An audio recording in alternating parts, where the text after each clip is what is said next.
Created by Vega, powered by Sensodyne and Vimeo. Grow ZMKC.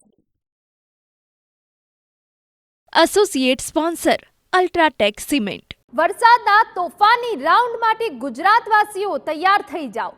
તોફાની વરસાદના રાઉન્ડની પરેશ ગોસ્વામીએ આગાહી કરી છે.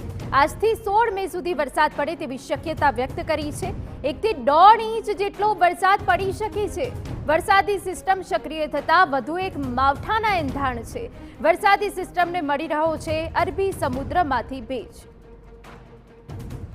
રાજ્યની અંદર ફરી એક માવઠાના વરસાદની શક્યતાઓ છે, એટલે ખાસ કરીને આ જે વરસાદ છે એ પ્રી મોન્સૂન એક્ટિવિટીના ભાગરૂપે હશે અને આ વરસાદની અંદર ભારે ગાજવીજ અને પવન સાથે તોફાની વરસાદો પડે તેવી શક્યતાઓ છે. ખાસ કરીને આજે 12 મે થી લઈ અને 16 મે 2024 સુધી આ રીતે વરસાદની શક્યતાઓ રહેલી. રાજ્યના મોટા ભાગના વિસ્તારોની અંદર વરસાદની શક્યતાઓ છે, તોફાની વરસાદની શક્યતાઓ છે અને રાજ્યના અનેક વિસ્તારો એવા હશે કે જ્યાં 1.25 થી લઈને 1.5 ઇંચ સુધીના વરસાદો થાય તેવી શક્યતાઓ છે. એટલે એક પ્રકારે મોટી પ્રી મોન્સૂન એક્ટિવિટી થાય તેવી શક્યતાઓ છે. આની અંદર વરસાદનું પ્રમાણ 1 ઇંચથી પણ વધારે હશે.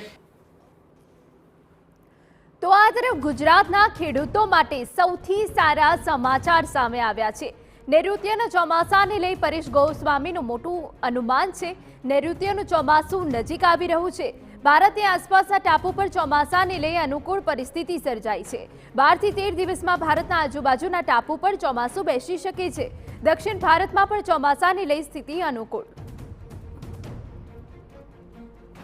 12 થી 13 દિવસની અંદર ભારત નજીકના જે ટાપુઓ છે એ ટાપુઓ ઉપર 12 થી 13 દિવસની અંદર ચોમાસાની એન્ટ્રી થાય તેવી પણ શક્યતાઓ હાલ અમને દેખાઈ રહી છે.